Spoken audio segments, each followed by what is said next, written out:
Hello guys, this is my new channel and this is my first video this channel. So please guys, अगर आपको video अच्छा लगता है तो इसको लाइक करें एंड मेरे चैनल को सब्सक्राइब करें और मेरे चैनल को अपने दोस्तों के साथ शेयर भी करें।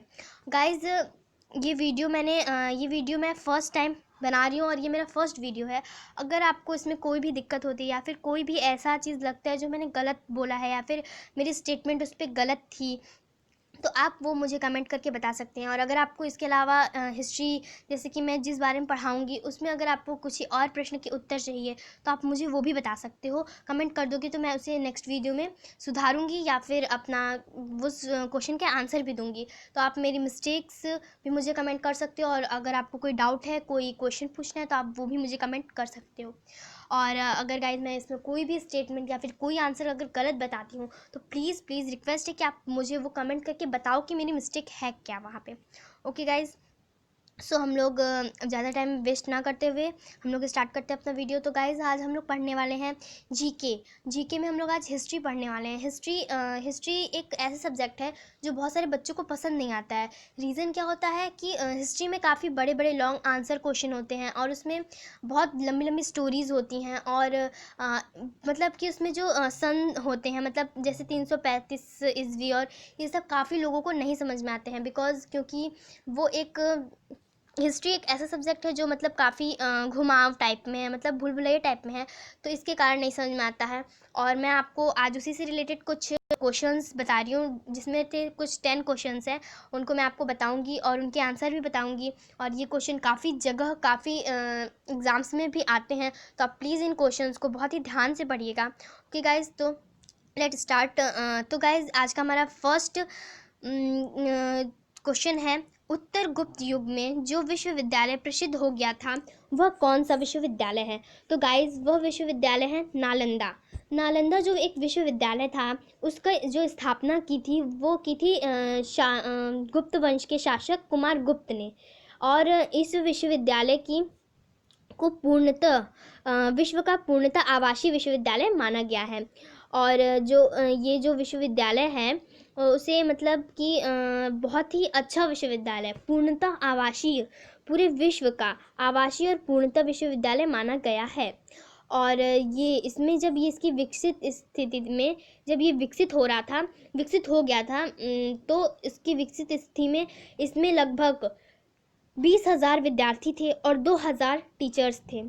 ठीक है। और इस विश्वविद्यालय में भारत के ही नहीं बल्कि कोरिया, जापान, इंडोनेशिया, तिब्बत, फ्रांस, तुर्की से भी बहुत सारे विद्यार्थी से इस विश्वविद्यालय में पढ़ने के लिए आते थे।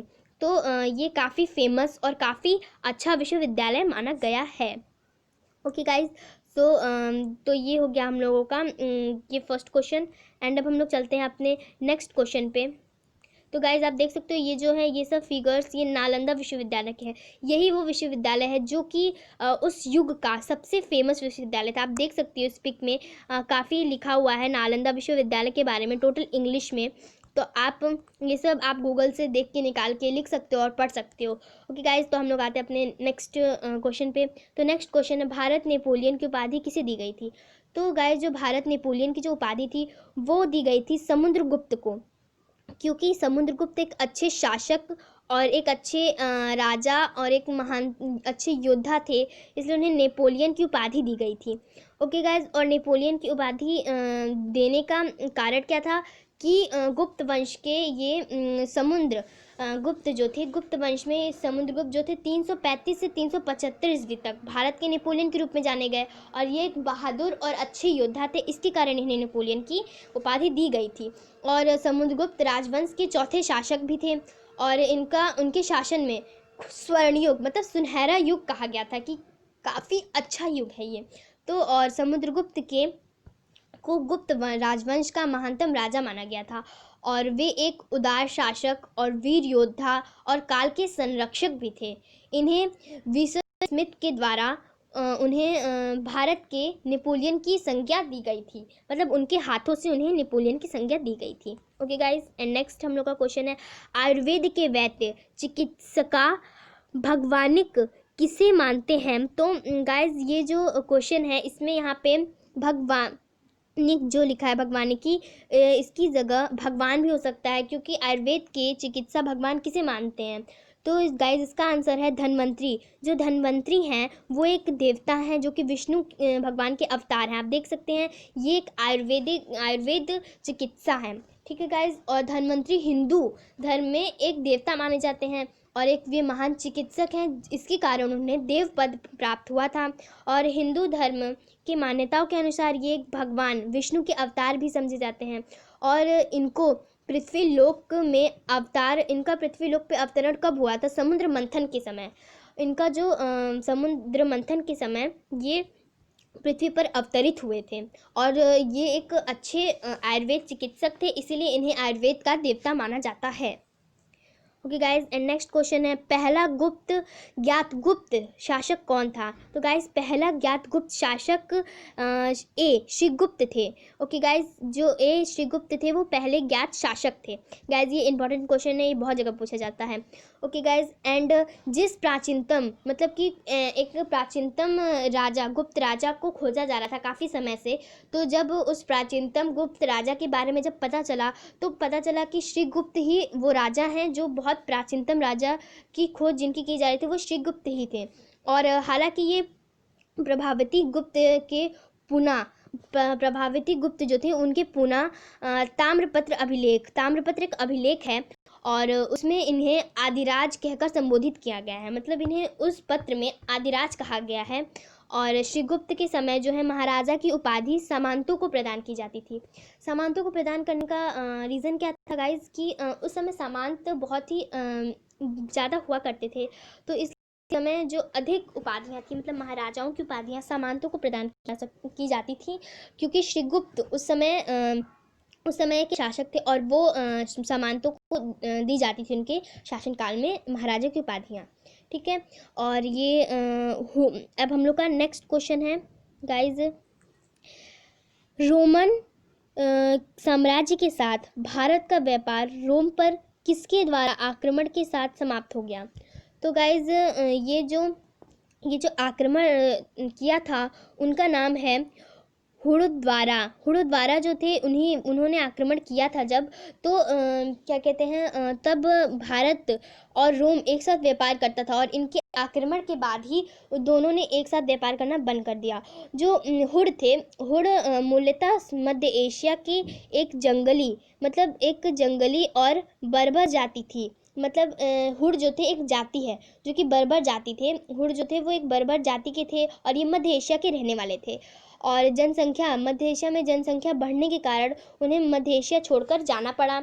और वो जब मध्य एशिया छोड़ के आए तो उन्होंने भारत पर हुड़ों का पहला आक्रमण हुआ। जो हुड़ थे हुड़ों ने पहला आक्रमण भारत पे 458 ईस्वी में किया। और उस समय गुप्त सम्राट कुमारगुप्त गद्दी पे थे। गुप्त सम्राट जो थे उस समय कुमारगुप्त थे और उस समय के युवराज स्कंदगुप्त थे।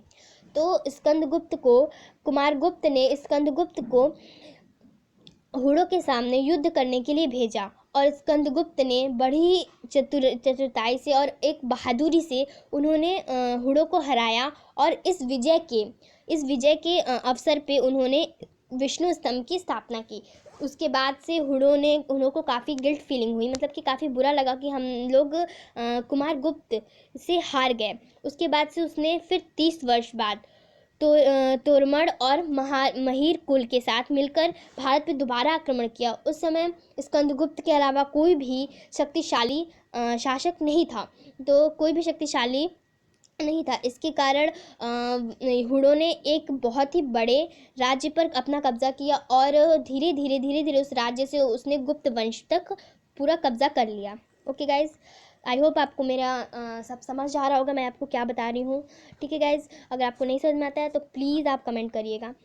ओके गाइज, तो अब हम लोग देखते हैं अपना 6वां क्वेश्चन, आर्यभट्ट और वाराहमिहिर की सुविख्यात नाम किसके युग के साथ संबंधित हैं? तो आर्यभट्ट और वाराहमिहिर जो हैं ये एक नाम है और सुविख्यात मतलब होता है प्रसिद्ध।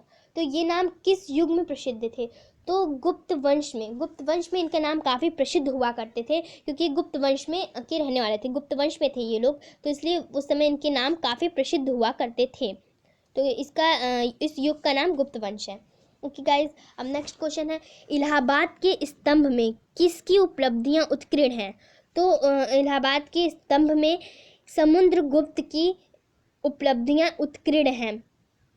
ओके गाइज, तो हम ये इसका सही आंसर है समुद्रगुप्त। तो गाइज समुद्रगुप्त की उपलब्धियां इसमें उत्कीर्ण है। आप ये देख सकते हैं, ये अशोक स्तंभ है जिसमें उनकी उपलब्धियां उत्कीर्ण हैं और प्रसारित हैं।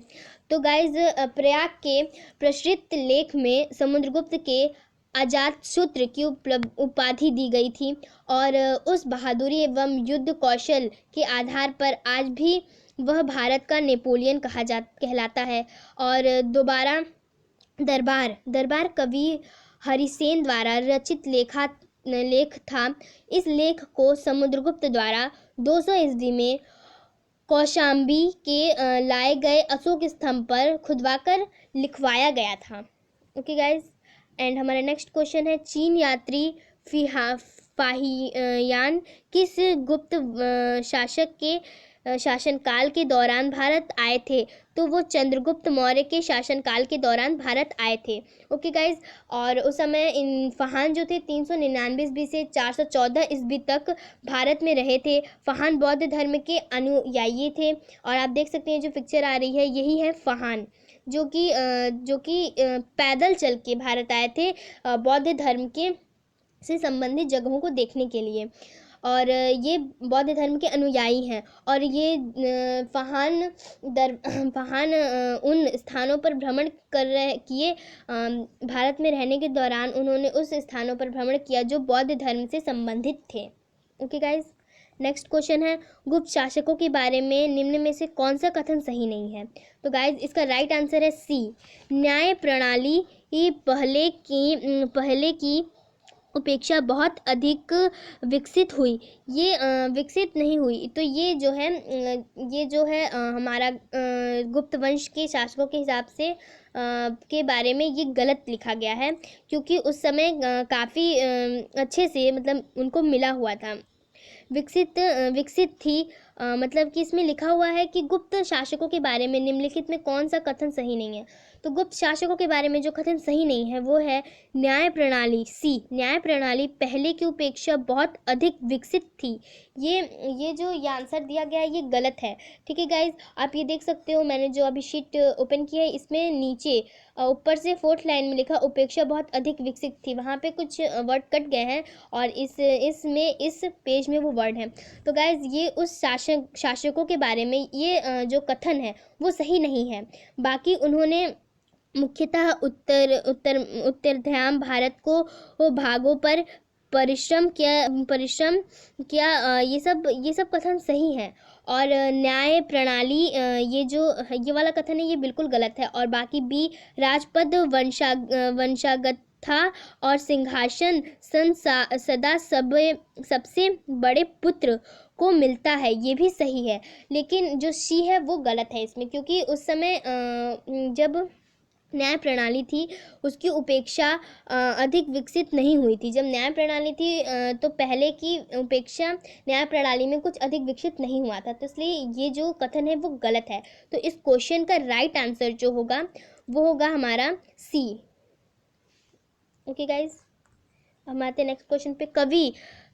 कवि कालिदास किसके राजकवि थे? तो कवि कालिदास जो थे वो चंद्रगुप्त के राजकवि थे, क्योंकि वो चंद्रगुप्त के दरबार में रहते थे और उनके बारे में लिखते थे, तो इसलिए वो चंद्रगुप्त मौर्य के कालिदास राजकवि थे। ओके गाइज, और चंद्रगुप्त की पिक्चर आप देख सकते हो, ये जो पिक्चर दिख रही है ये चंद्रगुप्त मौर्य हैं।